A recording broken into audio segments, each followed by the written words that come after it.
the fearless, curious soul. Goldilocks Productions presents The Deep Reading, connecting you to your soul show. Hello, this is Suzanne Wyman, the Deep Psychic, connecting you to your soul, and welcome. Thank you for joining me today. And please think about the commentary, the conversation, the dialogue that unfolds between me and my guests, and think about how it relates to you. I want you to feel connected and know that if this conversation resonates to who and what you are, then you are part of something greater than yourself. The universe is connecting to you, is answering your questions, and is responding to you. So I have a really great show today. I have a great conversation lined up for us. I want to take a little second here and do a little astrological update. So we have a series of retrogrades. We came out of Mercury retrograde, we're still in Venus retrograde, and we're in a Chiron retrograde. And Chiron is like kind of a more subtle energy, but it really is an important point that we just go through a series of retrogrades. And none of this, whatever's going on right now, it's just part of the process for creating a brand new, wonderful, healthy world. And we're so fortunate to be part of this process. This is where people have an opportunity to create something new and powerful and good in the world, and this is our opportunity. But these retrogrades continue until November, so we're just going to look at the process. We're going to be content about it. We're going to be accepting about it, and we're going to look at it as an opportunity.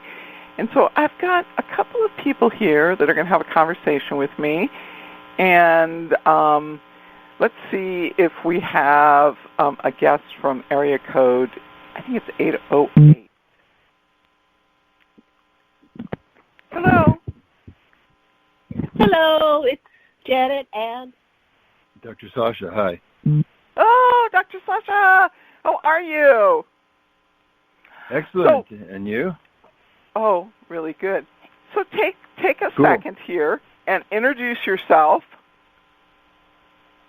Okay, my name's Sasha Lesson. I'm a professional anthropologist. I got a PhD from UCLA, and I'm a student of Zachariah Sitchin. And what's really the bug in my bonnet right now is the race relations, and because my studies have taken me to the very beginnings of our race, our subspecies, and we were brown and white from the get-go, and that's really important to know.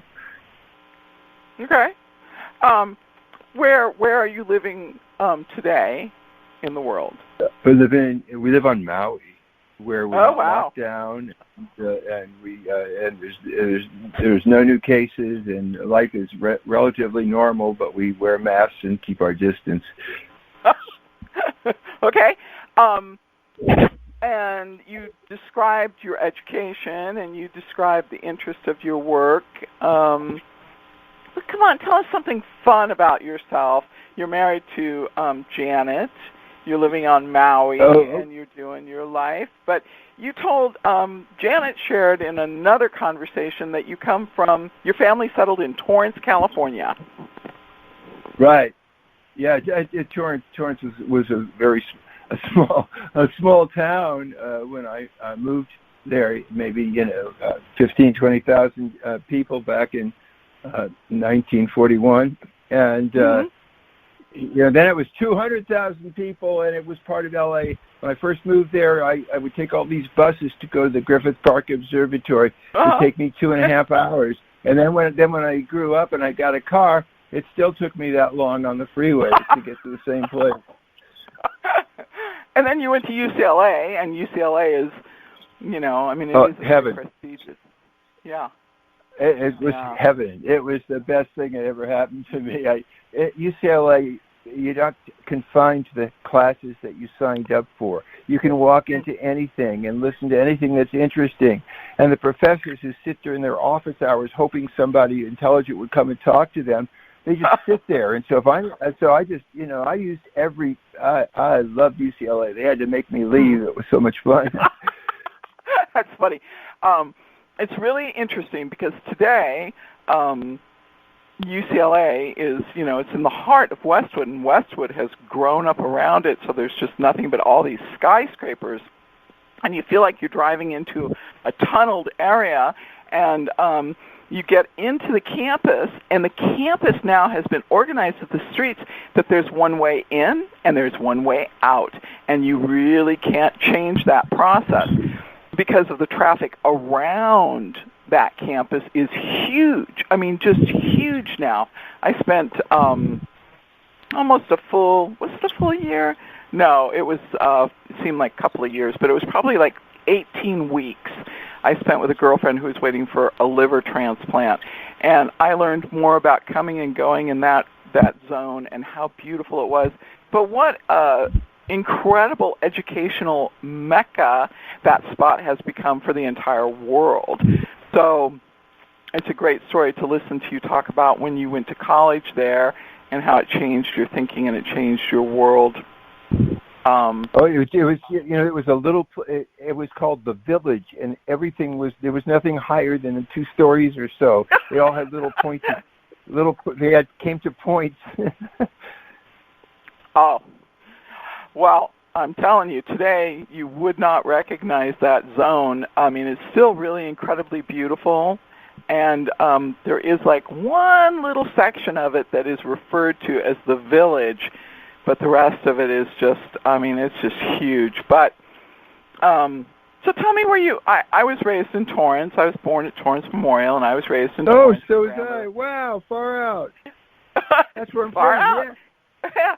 So, my grandmother had a home off of the intersection of Hawthorne Boulevard and Del Amo Boulevard, right across from Union wow. Wow. Okay. And my mother was a person who liked to move. She still likes to move. She's a year older than you, and she still loves to move. And so she used to move every 6 to 8 weeks, and then finally she made it to every 6 months. But pretty much now she moves every 2 years, and out of state, in state, buy a house, don't buy a house, makes no difference. My mother puts her shoes on and packs up and moves. So I lived all over Manhattan Beach, Hermosa Beach, Redondo Beach, and so yeah, that's my story with that area. I know all the little spots inside of there, but I have a lot of good memories of that area. It's an incredible suburb to live in. Yeah, I still go there. My sister lives in Rancho Palos Verdes, and I'm a bicycle guy, so I ride my bike from Rancho Palos Verdes all the way up to Sunset. Down there on the beach, it's just skaters and bicyclers and walkers, and so you don't get run over. Wow, that is, truthfully, that is one long ride. You're in excellent condition. Wow. That's long. When's the last time you did that, though, honey? It depends on which bike I have, and it takes me a long time when I start from my sister's house because it's an hour before I even get down to the beach in Palos Verdes. Right. But I think I do it in about 2 or 2.5 hours. Wow. You've got to sort of zig in when you get down to the harbor and zig back out, but it keeps going, and it's long and it's distracting to go through Venice. You can't just drive through Venice. Right. You got to stop and take it in. It's one of the most interesting places in the whole world. Wow. So I used to have a routine when somebody came to visit me. I was living in Santa Monica, and I lived in Santa Monica for I want to say it was more than 15 years, but I used to take people to this Mexican restaurant called La Cabana on the corner of Rose and Lincoln, and then I'd take them down to the Venice Boardwalk to see everything, and I didn't think anything of it because that was my backyard. But then years later, a relative said to me, they go, "Oh, you took us for some great Mexican food." And I was like, yeah, I love La Cabana. And then they said, "But then you took us down to the boardwalk." And I was like, yeah, it's the boardwalk. But anyway, there was a guy down there who was a survivor of thalidomide, and he played drums with his feet because he didn't have any arms. And that freaked this person out. I was like, that's just the culture of Venice because that's where my mother took me to hang out, and she was part of the beatnik picnics, Mm-hmm. and I mean, that was just. And my mother worked at the Insomniac Coffee House and the Lighthouse, and all those different spots. I'm sure you went to the Lighthouse and. Yeah, well, I was a beatnik. Hung out in Positanos, up if you know where that is. Yeah. We basically were the generation that stopped the Vietnam War. Right. Yeah, because it was wrong. So here's my conversation here in this and Sasha, you've introduced yourself and everything else, but you have an area of expertise. There's an area of expertise that you're focused in on at this point in time in your life. Would you like to talk about that? You don't have to talk about it. Up to you. I would love to. Yes. So especially in this time when the unfairness of our society has come home, especially how it hits people, and basically we have a white oligarchy that's controlling the wealth of this country and dissing everybody else. At least that's the way the people that are dissed feel about it. And when you look back at the ancient Sumerian texts that my teacher Zechariah Sitchin and I have looked at, what you see is that through a series of genetic adaptations, the Anunnaki, who are people from Nibiru who came to Iraq and wind up digging gold in Southeast Africa, their miners mutinied, and instead they created a slave race, first with clones and then with breedables. And so they did all kinds of things, and the basic genetic infusion they gave to the Homo sapiens that they're just big, tall people, was the ancestor of Bigfoot, which was known as Homo erectus. And they were attracted to Homo erectus because Homo erectus is intuitive, is telepathic, was letting animals out of traps, and was really compassionate. And the head scientist, who is called Lucifer in the Christian Bibles, said, our race could use a little of that. We really could. We are so competitive. We have dominator consciousness. Our royals kill each other. We had a thermonuclear war that made the hole in the ionosphere that made us have to go get this gold from Earth to make into white powder of monoatomic gold and float up into the atmosphere. That's why we're here in the first place. And so they made the scientist Lucifer and his sister Lilith and his son Thoth took genes from Homo erectus. First, they tried making babies with the Bigfoot ancestor woman, but that didn't work. Then they made one finally they did it in equipment. They used minerals in clay pots from Africa, where they had a place in Zimbabwe where they were doing these experiments.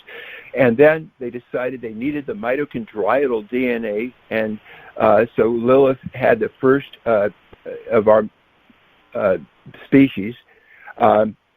She carried it. And the way they got to have this was a big fight between two brothers in the beginning. The boss, Yahweh, or Enlil, as he was called in those days, said, you just can't make slaves. That's against the rules. And I said, oh, no, we're not going to make slaves. The scientists said, we're just going to make helpers. And so they appealed to their father, King Anu, back on Nibiru, and he said, okay, you can make them, but just make clones. Don't make breedables. That was the deal. Well, they made them breedable anyway because that was what they wanted to do. And that's so. But the first boy that came out of Lilith was a brown boy. That's said in the ancient text. His skin was reddish brown, like the. I'm hearing some kind of thing. Can we get Janet to take her phone call someplace else? Sasha, is that Janet?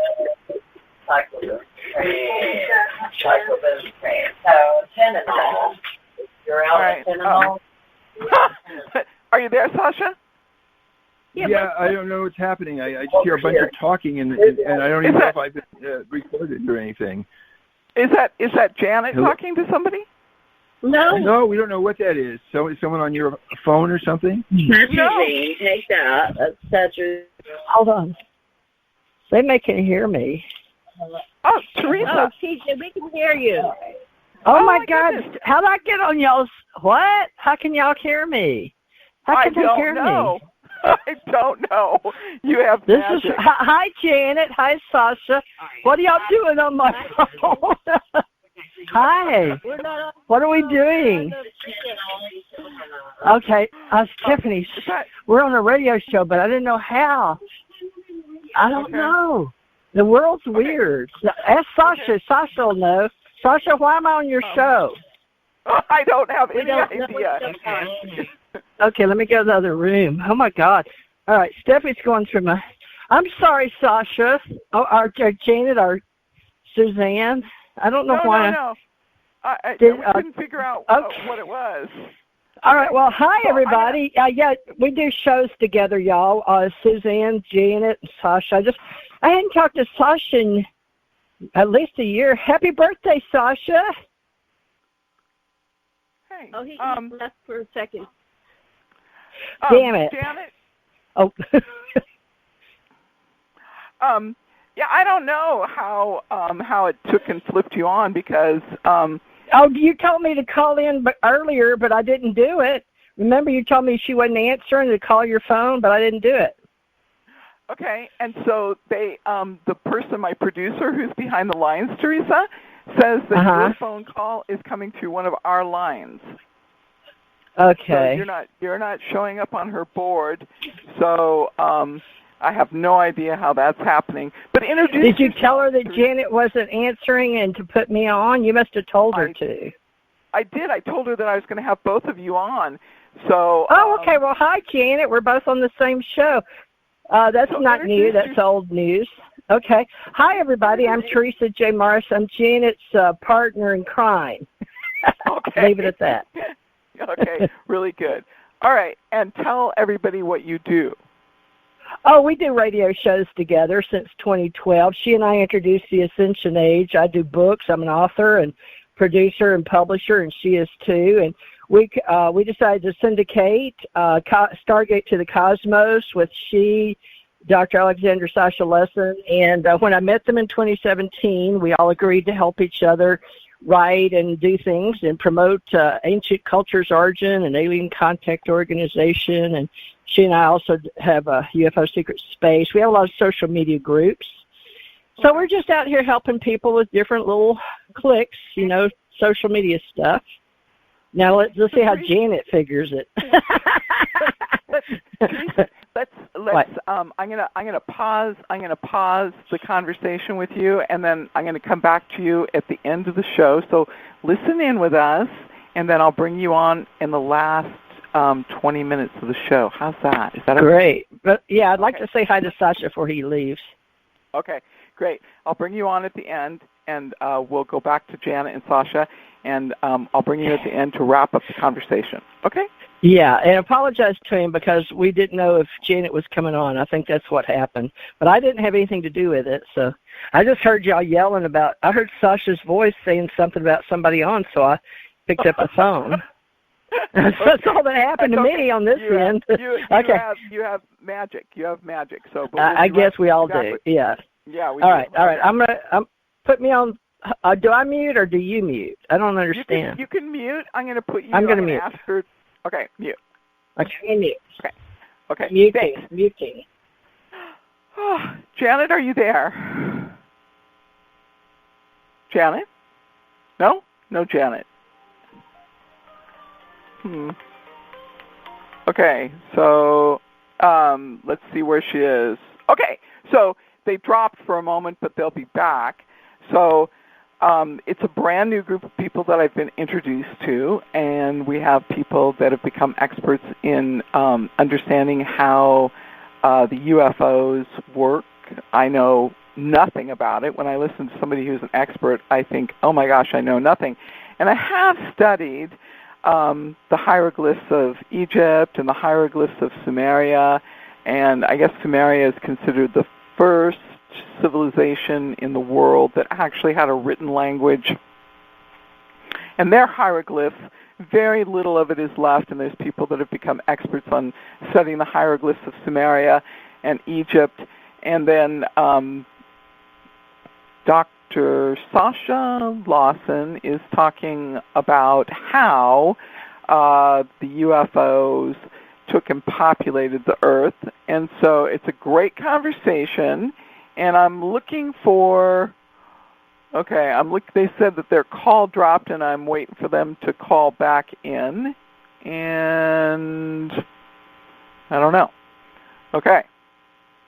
All right. Well, let's see if we can find Teresa, and I can do an interview with Teresa and bring her back on, and we'll just have to wait and see what unfolds. Okay.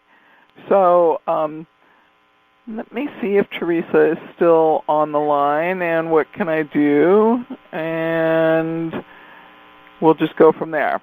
They unmuted me. I heard it say unmuted. Oh, good. Okay, Teresa. That must be your producer. She's pretty good. She's really good. So we may have to hire her ourselves on our radio shows. So you're a psychic. You work as a psychic with me. Apparently. You're a tarot card reader. And tell us what deck you read from. What deck do you read from?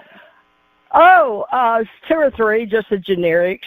I couldn't tell you right now because they stay in a rubber band for years, so I don't even know. But I wish you hadn't asked that question. Can you ask me another one? Sure. Okay.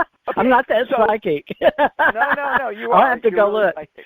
I threw those books in the card boxes a long time ago. They went away. So, but basically, it's the same ones you see on all the YouTubes. What do they call it? Rider-Waite deck. Of course, I have one of those as my mainstay. I use the Kabbalah.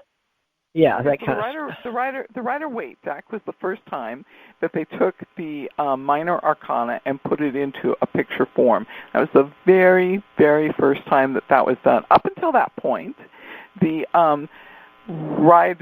tarot deck was a archetype deck, and it was divided into 2 pieces, the major and the minor arcana. And you told me that your children knew that you did tarot cards because they picked who they were in the major arcana, and the major arcana, depending on who you are, goes from 0 to 22.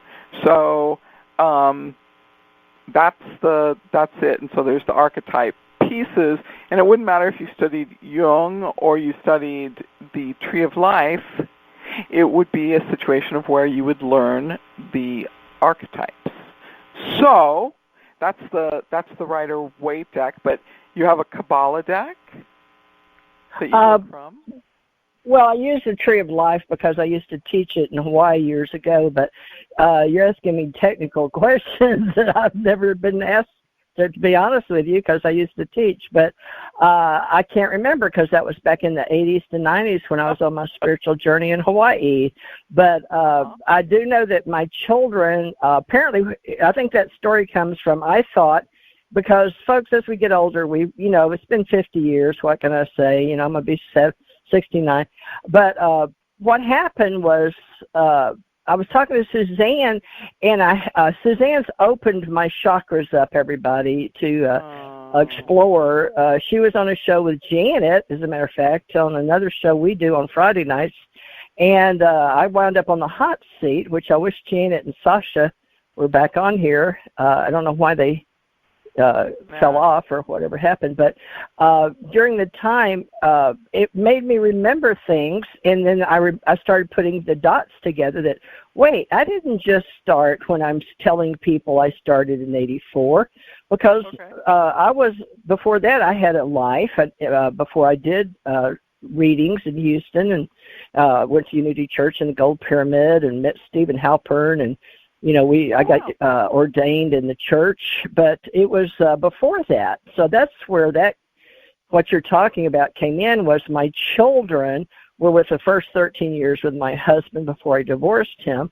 And they said, no, Mommy, when you were reading us, and Gigi that just passed away, my daughter, said, Mommy, I was the hermit, and she became like a disgruntled hermit monk, and she related to that. And she could tell me, and I don't remember, but she told me what each of my other daughters picked, and I don't know if they remember, but she was the youngest. She was 7 years old, and she remembered that. So I was like, oh my gosh, I was doing that in the Latter-day Saint Church, the Mormon church.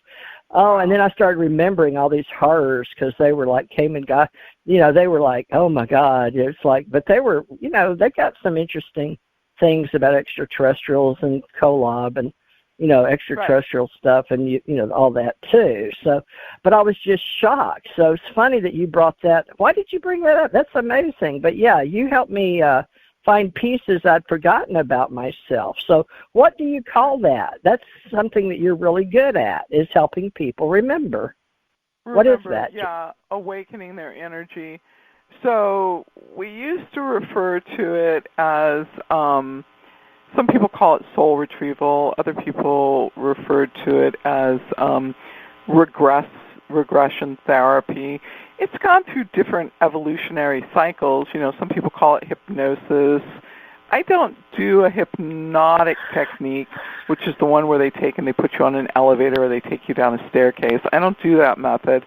I simply key in to an individual's points of their memory, and then I guide them through the process. But the important point to remember is that you get your own dates, your own time, your own place, and your own, it's your memory, and so you bring it up when you're ready to look at it. And I have, thank God I don't even try and do that anymore, but earlier in my life somebody would tell me they had a trauma, and I would figure out where the time point in the trauma was, and I would guide them to that point. And if they aren't ready to look at it, they just wouldn't see anything. I would take them to the time, the place, the individual, and they would see nothing. So those memories and those memories inside of your chakras only come up if you're ready. There's no way to force an individual to look at memories if they don't want to look at them. And so that is the interesting point. I think sometimes people forget about that.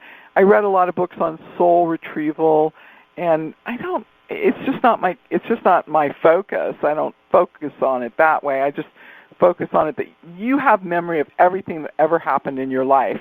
And if you have somebody who's able to do it, they can guide you into those memories, and then you remember things that you had forgotten or not looked at in a really long time. And the energy that you get from it and how you're freed up from that process is amazing. So, well, I remember my children picking cards for themselves because we did it over and over, and it stuck in Gigi's mind because she said, Mama, every time we'd pick the same cards. And I was always impressed with that when I used, I believe that was a big part of why I started using tarot, because when I was practicing as apparently a young mother in my 20s, I was learning the synchronicity of it, serendipity behavior, or the law of probability of picking, even logical. And I was very scientific, being an investigator, right, a PI. Right. So it was very strange to me that this worked for me. So I knew that I had ESP and was psychic, and that, I had people seem to be interested in me for that reason, or being able to tell from my gut whether somebody was lying or not. But, it turns out my nervous system was I was always hypersensitive. Like we all are right now with this COVID-19. We're all hypersensitive, like stay back 6 feet, please, But I just, I know now a lot more. But when you're young, it was very important to have those. And apparently my children remembered Mommy doing that, because I was like studying metaphysics and esoterics and tools. So interesting that has Janet and Sasha got back yet? Did you give them the phone number to call in? I did. Yeah, I did. So it's you and me, and don't even. We're just going to go forward. So, you know what? You have a lot of years of being a journalist. So, talk about how you're a publisher, you're a journalist. You're somebody who's interested in capturing stories and then publishing these stories. So you have an interesting career, an interesting life. You've done so many different things. Choose anything that you want to talk about, Teresa, and we'll just talk about it. Well, okay, let's talk about the Ascension Age, because that seems to be my purpose and message here. Apparently, that I sent you a little deal that I found on UFO Digest from 2010, where I was declaring 12/21/12 at 11/11 the day we would begin. And I had no clue about the Law of One in Louisville and all of that, but I was working on the same frequency with the old, what do they call it, Kabbalion and Law of One through the University of Louisville. And Jim Elkins, I think was his name, and Carla, and I can't ever remember her name, last name, and Jim McCarty. Do you remember Carla's name? But she was the actual channel. She died September 2015 right in Louisville. But she was the actual channel. And I know that I went through my channeling stage, but I didn't really believe in it that much because of Edgar Cayce being the sleeping prophet. But all of that stems now into the Ascension Age because we adopted the universal source has allowed us to find symbols, patterns, and words to match the reality that we're all creating together in what we've learned to talk in densities and dimensions, and following along with quantum physics. As science grows, we grow with our ontology, I guess one might say. So I found that the Ascension Age for me was my calling election made sure on this planet, because I was looking to ascend or use ascension for my own individual self, but we're all about being in service to self and others. And as long as you're 51% in service to others, they say, like a lot of people don't know, they don't have to be Christians or Muslims or Jews or atheists or any of that. That's why I went along with the ascension philosophy. It's the Law of One is a philosophy. So I just like that, and I'm working on that, hopefully with you now, because we don't know how else to be talking to each other without words, and I sort of stay in a metaphysical realm. It's spirituality, not religious, is what a lot of people say. Yeah, that's good. That's really good. So spirituality, embraces everything, and we look at the concept of people's connections to God, and we just view it as a situation of where people are seeking to create a relationship with God, and we don't see it as a religious process where there's a method in order to connect to God. We just see that I see God, and I see life, and I see the process of, what is my relationship with God to unfold on a day-by-day basis. But a lot of people, they have to have a logical explanation for it. So spirituality is all embracing, and that's sort of the idea.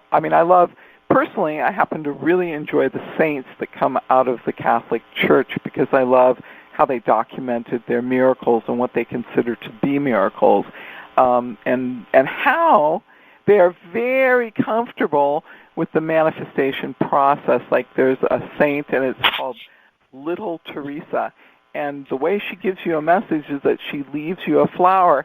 And what's so funny is that we think of the religious process, which is a good religious process in many ways, and to hear somebody talk about it, and they say, well, when you get a message from the saint Little Teresa, she leaves you a flower. And they are totally accepting of that. No questions asked. And for me personally, as many times as I've prayed to her, I have not ever received a flower, but the smell of a flower will show up when she has a message to give me. So I personally really like the saints and how they're documented and what their miracles are and how accepting that process is. So I can look at each sort of spiritual, religious process and see the part that is very positive, very powerful, and that is really good. So spirituality is embracing, and that is sort of my focus. And this is a great moment in our world, Teresa. When you think about it, it's a great moment for people to connect to something much deeper than themselves and to be involved in this process where they take and they can expand and they can try something brand new. But technology has become really powerful. So you are somebody who's a technology, you're somebody who has some interesting skills with technology. And well, I used to be, not so much anymore. I don't even know how I got on your show. It seems to be the universe has a mood all of its own. I'm really believing more and more in technology as far as how it handles our day-to-day operations, because I really have not put in the due diligence on these cell phones, these smart phones, which I wished I had. I didn't realize how in sync they were, which apparently you've proven to me again today with Janet and Sasha. And I hope we didn't hurt their feelings by them not calling back in. I'm really concerned because they're good friends and I love them both.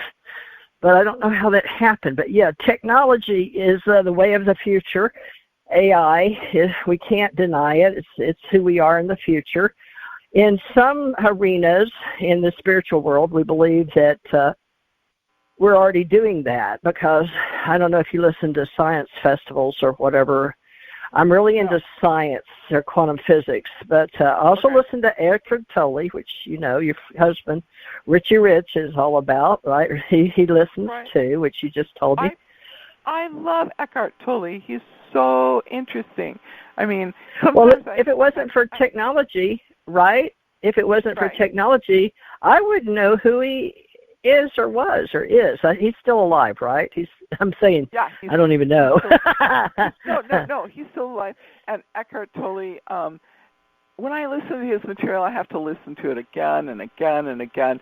But he's on YouTube, and when you listen to it, he has some really straightforward, simple explanations. And periodically, I think it's like every 2 years, he comes into this part of Southern California, and he does a lecture, and he accepts questions. But his whole theory is about people becoming fully conscious and not operating from an unconscious state. So I really love his work, but it's a lot of, I have to listen to it very closely. I'm not somebody who's a real quick study of his work. I have to really listen to it closely. But what an amazing spiritual leader Eckhart Tolle is. It's an inspired sort of process. And you've listened to The Power of Now, right? I don't know. I just know that without technology, I couldn't have heard Eckhart Tolle. But as far as some of his lectures, is that one of the names of his lecture? Or I haven't read any books. No, I haven't read. I'm behind on my book reading, as probably everybody that's listening, because we've gone at such an advancement of YouTube that I track YouTubes now like I used to read books, and I still have lots of books. I've noticed everybody that you and I talk about always have books in their background from remote view, right? On television, CNBC, CNN, ABC, CBS, and all of that. When you're at home, we have our bookshelves we're proud of. So we usually put our, let's sit in our office, or let's sit in front of our books. So I'm very much a book reader, and I would love to read that, The Power of Now.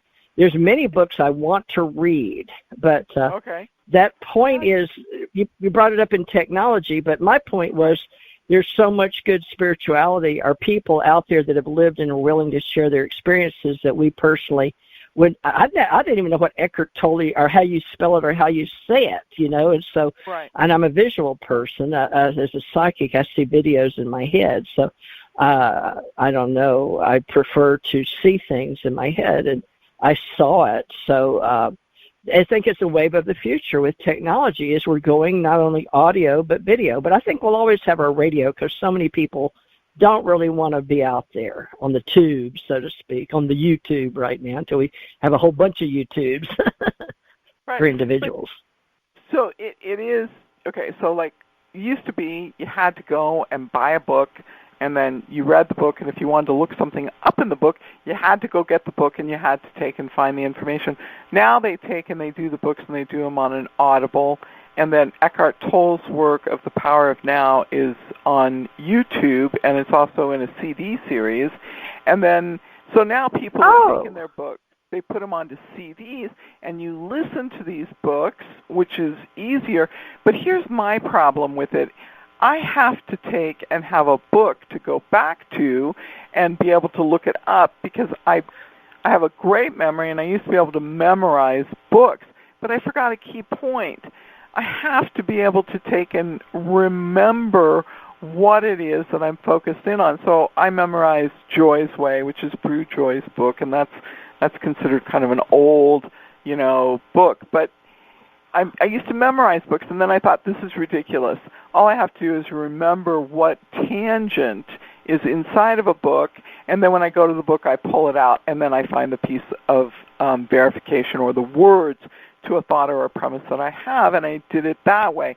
Well, now here's the great difficulty. I don't have any place to put out all the books that I've learned, memorized, and worked with because there's not enough. Like you said, we put them out on the bookcase. And so, I don't know, I got to come to another solution about memorizing this material. But here's the interesting thing when you think about it, Teresa, is that books or a written language has always been the defining process in how a civilization was remembered. And people that had an oral history, we don't necessarily know what their story is. So we've always placed more emphasis on a civilization having its written history. But the radio is really a person sharing their oral history. And it's equally as valid, it's just not as well understood in Western culture. Well said. So oral history and oral books, and I do pride myself on doing oral books with my 2-hour shows, and then I had Jan Aldrich with it. We have a UFO association with people all over the world that are actual people that were researchers, historians. He's literally a historian. He worked 50 years for the government and is retired now like I am. And, we just didn't have anything to do, so we kept going with UFO research or downs or people that saw them or things like that. So we have people all over the world that collect that. And then Stanton Friedman has passed. A lot of our old beings that helped us start this in my reality since 47 is retired. So we're carrying on the torch, so to speak. But I promised Stanton I would keep it up. And I also promised, Jesse Marcel third, but the second and the first, actually. And then also promised George Filer with Filer's Files, and one other person. Who was it? Oh, J. Allen Hynek. Yeah, J. Allen Hynek. And then Dr. Bruce Maccabee. So those are the ones on my team. And, Don Berliner. But Don, I told him I'd keep him in the loop, but I sort of keep forgetting him and don't call him like I used to. Don Berliner. But there's a lot of people that were in the beginning of the UFO history. So it's a history in itself. So the people... And it's sort of like the fallen soldiers, or the old soldiers never die, they just pass away.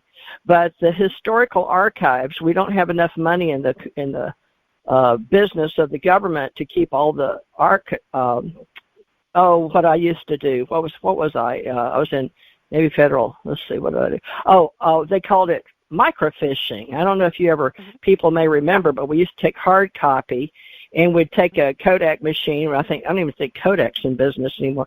But there's a lot of history that's just going to be forgotten if we personally, our baby boomers, don't file it, in the archives. So these oral histories are the quickest way, because Jan and I realized we don't have enough time left. He got cancer. My daughter was dying of cancer. We don't have the time, so now we're hurrying up and doing oral books. But he gave me as many names as he could. And then what I'm going to do is link his website. It's called something 1949. Great. Okay. I'm getting old, folks. But just look up Jan Aldrich. It'll take you to his UFO. One of his that he did with. He got some money from MUFON, Mutual UFO Network, and what was the other? There was 2 other groups, and I know Bigelow. We've got the new space race. To get to mine minerals on the moon. But who was Bigelow? Robert Bigelow, right? He's working in space. So Bob was going around collecting all the data. I've got you on a good tangent. Takes me a couple of minutes to get you keyed in. So okay. It does. It just, yeah, it's kind of an interesting process. So when I talk to you, I can see what you see. I can see what you're fishing for. I'm not familiar with your territory. I am no way an expert on this, but me either. I'm not an expert on anything except dying, ascended master stuff. I can do Avatar, the movie Avatar. I can live that. I've lived that. Just didn't have a tail, but I can do that. But when we take you and we bring you into the concept of collecting people's oral history, because there's a project in Atlanta, Georgia, where they have set up a museum, and in the museum you can take and go in and make an appointment, and you interview somebody that you want to record their story. And Atlanta, Georgia, and it's a group of museums, and they've set up this project, and it's a sound booth. I went to see it. We were, my husband and I were in Alabama painting a wedding, and I wanted to go to Atlanta, Georgia, which is where my great-grandmother was born and raised and went to college. So it's just a museum just for putting together a story, and it's ordinary people that come in and book an appointment with somebody that they want to record their story. And so oral history recordings, Teresa, are just as important as any other type of historical documentation. And that's what you're involved in interviewing people and talking to them. And some of those stories you have taken and written. So it takes an amazing amount of work in order to put this together, and that is what you're involved in. And so when I have this conversation with you, you're telling a portion of your story and the different things that you've done in your life. And you are somebody who is part of the historical part of the UFO movement. Isn't that part of your story? I mean, I haven't talked to you about this part, so I don't actually know this part of the story. Well, yeah, I had out-of-body near-death experiences, which I thought were more God, heaven, church, angel-like. But the story goes with extraterrestrials and reincarnation and our new age and ascension age is that, well, we all are doing this. We were just under a spell. I was telling you, you've got a spell on you, but the biggest one is that we're the only planet with life forms. So that's the spell we're under. So now the ascension age is about awakening and allowing people to understand that we're not just on this planet, we're on many planets and many galaxies and many universes. So, it's sort of like Columbus. We're at that special age in the ascension age where we're waking up to the fact that, oh, you mean we're not the only continent? Oh my gosh, So we're in our little ship crossing over to the United States with Columbus, or if you want to go up towards the Nordic region or Norwegians, however you want to go with that Minnesota Vikings story, discovering America, I don't care. But it's, whatever is part of your culture, part of your thinking. But we're trying to wake up those rooms in your mind that in the past, the DNA or the, what do they call it, in your genome maybe, your epigenetics. Yeah, and over your genetics may not allow you to think like that. So, yeah, and I promised these people that I would stay in it while, because I was doing it, but I wasn't allowed to.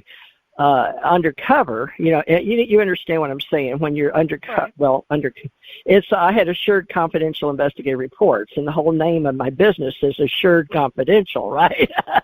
So I have those stories, but those were for individuals that were paying for my time and my effort to put in and just get the facts, ma'am, sort of a dragnet kind of thing. Then on top of that was the J. Allen Hynek meeting on an airplane, and I think he came with me from Lowry Air Force Base, and I met a German man in Lowry Air Force Base in Colorado, which is over there where Gaia is now, somewhere in Colorado. So Gaia and that company has picked up a lot of things, but Bigelow did too, Robert Bigelow. But my thread, how I got into it, was with J. Allen Hynek and the government. But apparently you're discovering that it's a lot deeper than I thought it was. I thought it started with me on Lowry Air Force Base, being trained to look at things, planes or other than planes. We call them Earth objects are not of Earth. How do we say that? Does that make sense? Not of Earth objects. Not right. Oh, not Earth origin, not of Earth origin. So, and then J. Allen Hynek accompanies me on a plane and makes me think it's a coincidence.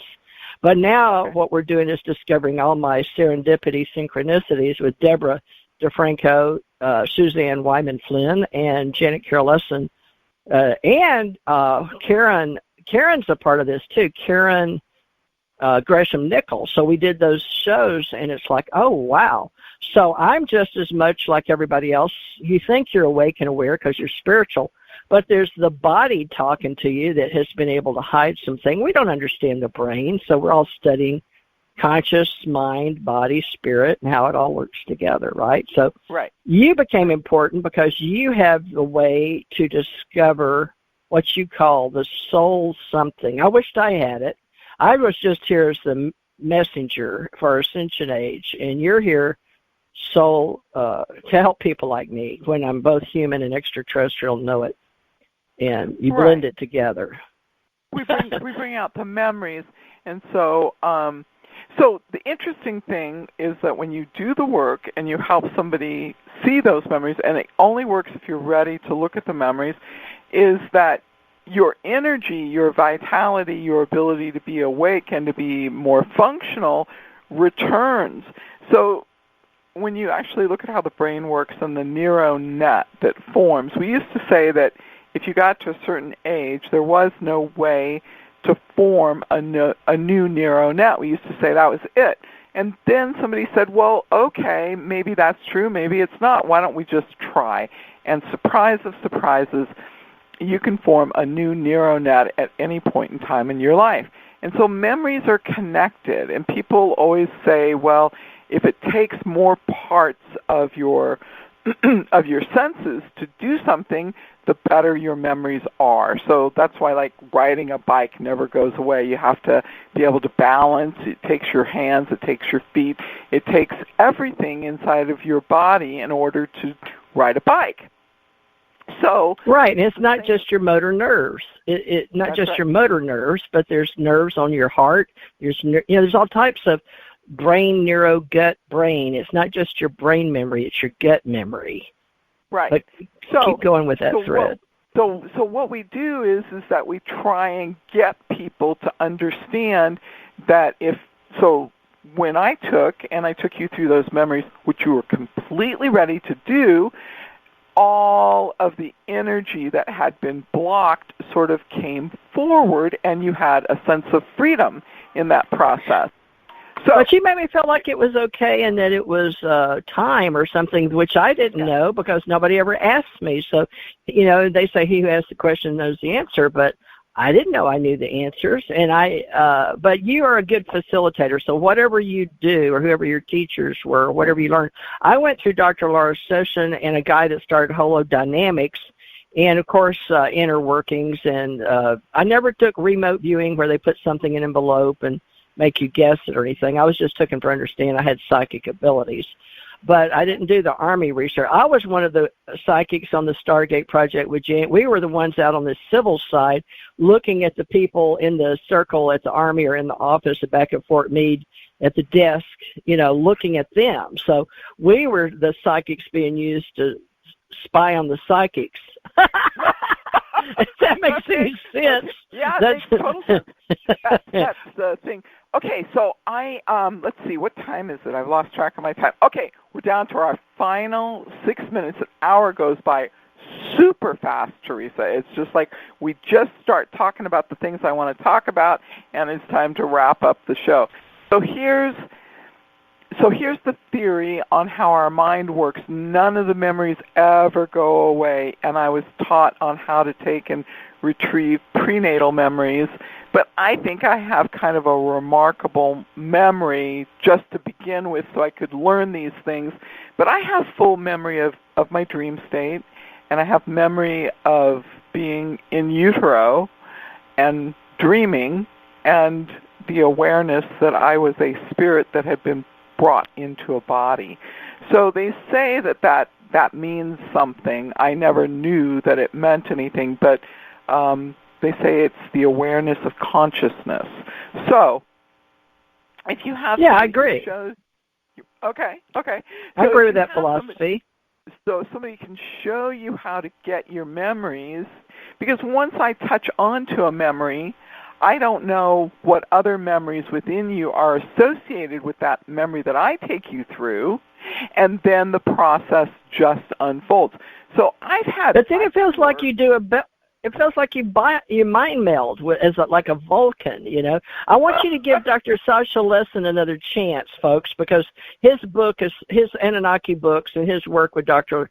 Sasha Lessin is so important. But yours is too. But I believe you're just coming into yours with this radio show you're doing with Goldilocks, and then working with me too. And I hope they don't mind if you pass your beautiful knowledge around, because you're really good at it, and I want to explore that with you. But I think Janet and Sasha deserve an hour of your time separately, so people can hear their wonderful stories, but not together. Janet needs her own show with you, and so does Sasha.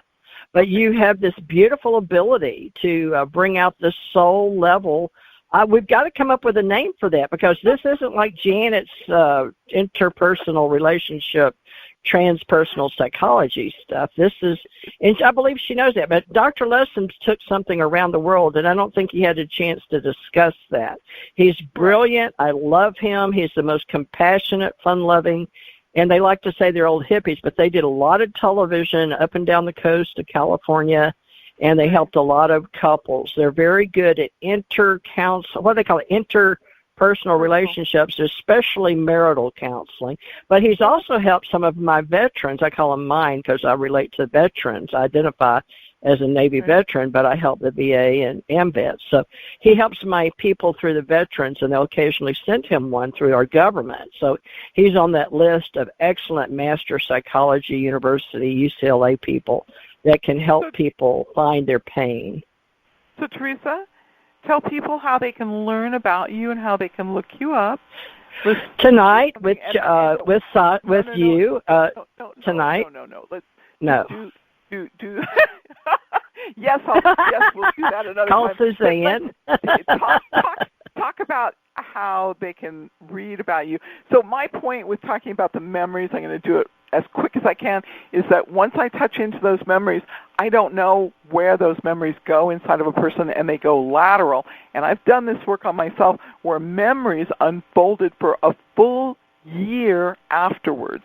And so you touch into these memories, and you take and you look at them in a different way, and it unfolds and unfolds, and it unfolds for a long time. But the trauma is removed and the perspective is gained. So people hide memories and thoughts from themselves because of trauma.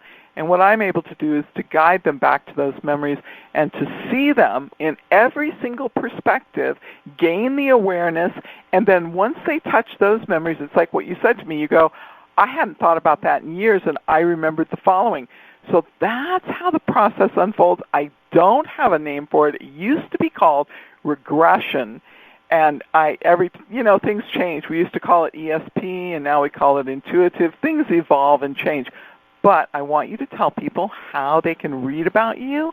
I want you to talk about one of your web pages and how they can get familiar with you and your work, which is extremely important today. Oh, the Ascension Age books. Books by Teresa with an H, Teresa, T-H-E-R-E-S-A, J initial Morris, M-O-R-R-I-S. I was born Teresa J. Thurmond Morris, so some books may be out under T-H-U-R-M-O-N-D. You can find me on UFO Digest, some of my articles for free. Books by Teresa J. Morris on Amazon or Lulu. You can go to teresajmorris.com. That's my name, teresajmorris.com. And then I do radio shows on Blog Talk Radio from TJ Morris ET Radio, and anybody else that wants me to help them come on and share open resource, because that's what I'm an archivist, historian, and I love people. And Suzanne is helping me do some psychic readings tonight on our show together, which just happened to be we were both psychics. So she thought it'd be a lot of fun, and I've been doing it. So I had a following for about 8 years, but they were like, "Oh boy, she's back after a year or two," because I just drop off the face of the earth. But Suzanne discovered me again. Between Janet and Suzanne discovering me, it's been a lot of fun. So, I guess just stay in touch with Suzanne. Suzanne's wonderful and making a lot of new friends. So you're quite the social networker on LinkedIn, and you can find Suzanne Wyman Flynn, but she goes by Suzanne Wyman, right, on LinkedIn, because that's where the professionals will find you, right, LinkedIn. So I give people my phone number. It's area code 714-400-7384, and you're welcome to come. Everybody who's been listening, it's a Thursday show, and it's once a week, and you've been listening to Suzanne Wyman and Teresa Thurmond Morris talk about the spiritual world and UFOs. Thank you so much, and join us again. It's been great, and I'll talk to you all very soon. Have a great day. Make it happen, and we'll talk to you next week. Bye-bye. Become a Goldilocks Productions VIP patron. Receive exclusive access to live stream special and other epic perks. Join the Goldilocks Productions VIP community today.